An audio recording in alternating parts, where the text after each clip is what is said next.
Samantala, itong isa pang balita talagang mapa-OMG kayong lahat, ang singer-comedian na si Mystica. Mystica healer na daw. Let's watch this. Mystica, napagaling daw ang dating asawa ng may matinding sakit. OMG! As in, oo! Matindi! Grabe! Martes, February 8, isang malungkot na balita ang nakarating kay Mystica.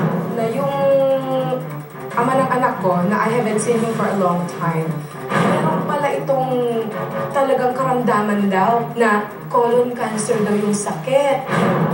Sa sumunod na araw, bunga ng kanyang paghangad na mapagaling ang dating asawa, taimtim na nanalangin si Mystica. Kita ko yung itsura niya talaga. Talagang walang-wala na. Lord, sabi ko, I don't have any choice anymore. Just please give me the power to heal my son's father. Tapos mamaya't-maya, biglang parang nag-crack. Ito parang nag-fracture. So ngayon sabi ko, my God, ang sakit. Sabi ko, siguro ito ang sign para ito ang gagamitin ng Lord para mahil ko. OMG!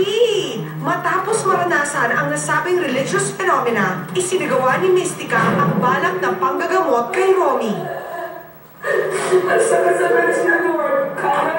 Kanan ba yun? Kanan. Saan ang mas mo? Dito na baga. Lord, gamitin mo ang kamay ko. Hawakan niyo mga parting yung sakit sa akin.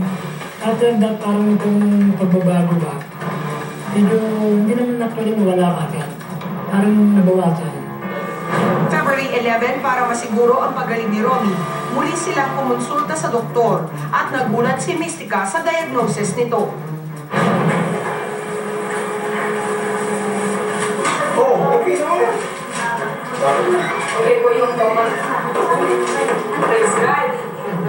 Pagiti na ako kasi sinabi ng doktor na okay ka na, wala nang sakit, wala na lahat. Dala ng kanyang bagong nadiskubre na kakayahan, sinimula na rin ni Mystica na magpagaling ng iba pang may sakit. Yes, it's for free. I'm not... Wala. Kasi once it's a gift, binigyan niya sa akin for free. So, I mean, why can't I give it for free? Ang dokumentadong report na ito ay base lamang sa footage at pahayag ni Mystica. Hindi nito layong kumpirmahin ang kanyang kakayahang manggamot. Tanging si Mystica lamang at ang kanyang naging pasyente ang makakapagpatunay nito. Ingat lamang, you're treading on very dangerous waters. Alam mo naman, baka maraming umasa talagang gumaling sila kapag ginamot sila ni Mystica at magalit kapag hindi.